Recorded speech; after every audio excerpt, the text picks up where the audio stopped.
আসসালামু আলাইকুম hello everyone, কেমন আছেন আপনারা সবাই? বেলকনি বাগানের নতুন একটি ভিডিওতে আপনাদের সবাইকে জানাই স্বাগতম। আজ আমি কিছু চারা কিনে নিয়ে আসছি বেলকনিতে রোপণ করার জন্য। তো টবগুলো আমি ওই সাইডে সরিয়ে রেখে চারাগুলো আগে রোপণ করব। তো এগুলো হচ্ছে কাঁটা বেগুন গাছের চারা। এই কাঁটা বেগুনটা কিন্তু খুব সুস্বাদু হয় এবং এই গাছটা আপনারা দেখলে চিনতে পারবেন। গাছটাতে কিন্তু হচ্ছে অনেক বেশি কাঁটা থাকে এবং পাতাতেও হচ্ছে কাঁটা থাকে। তো এখানে হচ্ছে পলিব্যাগের ভিতর চারা তৈরি করে নিয়েছিল। ওই পলিব্যাগটা খুব সাবধানে হচ্ছে সরিয়ে ফেলবো যাতে শিকড় কাটা না পড়ে, তাহলে কিন্তু শিকড় কাটা পড়লে গাছগুলো দুর্বল হয়ে নষ্ট হয়ে যাবে, গ্রোথ থেমে যাবে। এবং এইখানে দেখুন ছোট্ট একটি আদা গাছ বের হচ্ছে। আদাটা বের হচ্ছে মানে আদা থেকে হচ্ছে চারাটা বের হচ্ছিল, তখন হচ্ছে আমি মাটিতে গেঁথে রাখছিলাম, সেই থেকে হচ্ছে আদা গাছটা বের হয়েছে। এবং এই সাইডে হচ্ছে আমি টবের ভিতরে কাঁটা বেগুন আর বাকি দুইটা রোপণ করে দিছি। আর সঙ্গে হচ্ছে টমেটো চারা নিয়ে আসছিলাম চারটা, ওই চারটাও হচ্ছে রোপণ করে দিয়েছি। টমেটো যেহেতু 3 থেকে 4 মাস হচ্ছে গাছে ফলন পাবো, আর ওর শিকড়ও অনেক বেশি ছড়ায় না। ওই টবের ভিতর বেগুন গাছের টবের ভিতরে টমেটো হবে খুব সুন্দর। আর এই সাইডে দেখুন আমি বেগুন গাছের যে বেগুনগুলো হয়েছে এগুলো একটু দেখিয়ে দেওয়ার চেষ্টা করতেছি আপনাদের সঙ্গে।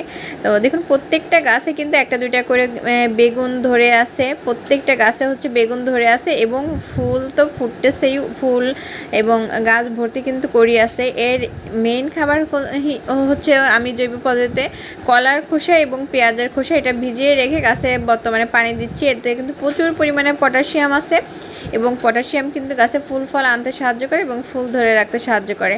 আর এই সাইডে হচ্ছে আমার লাউ গাছের আজকে হ্যান্ড পলিনেশন আছে, লাউটা আজকে ফুটবে ইনশাল্লাহ। আর এখানে অনেকগুলো হচ্ছে পুরুষ ফুলও দেখা যাচ্ছে, এই পুরুষ ফুলগুলোও ফুটবে সন্ধ্যার পরে, কিন্তু আমি এটা হ্যান্ড পলিনেশন করে দিব। যেহেতু আমি 3rd ফ্লোরে থাকি, অনেক সময় কীটপতঙ্গ থাকে না, পোকামাকড় বা মৌমাছি ভ্রমর এগুলো কিন্তু পাওয়াই যায় না দিনের বেলা, আর রাতের বেলা অনেক সময় হচ্ছে পোকামাকড় থাকে না। তো সন্ধ্যার পরে যেহেতু হচ্ছে হ্যান্ড পলিনেশন করতে হয়, আমি তখনই করে দিব। আর দেখুন পাতার ফাঁকে ফাঁকে হচ্ছে আড়ালে লুকিয়ে আছে অনেক লাউ।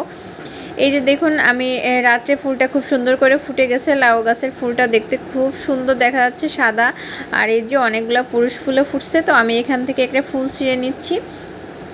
এই যে দেখুন এই ফুলটা এখন আমি হচ্ছে ছিঁড়ে নিচ্ছি, এখান থেকে হচ্ছে একটা পুরুষ ফুল নিয়ে তারপর এই ফুলের পাপড়িগুলো ছিঁড়ে ফেলবো যাতে আমার হ্যান্ড পলিনেশন করতে সুবিধা হয়।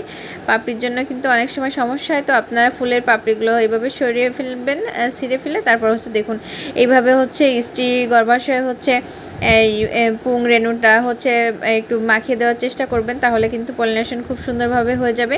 এভাবেই কিন্তু আপনার হ্যান্ড পলিনেশন করে কিন্তু এখান থেকে লাউ ফলন পেতে পারেন। তো আমার ভিডিও ভালো লাগলে অবশ্যই লাইক, কমেন্ট এবং সাবস্ক্রাইব করতে ভুলবেন না। আল্লাহ হাফেজ সবাইকে, আসসালামু আলাইকুম।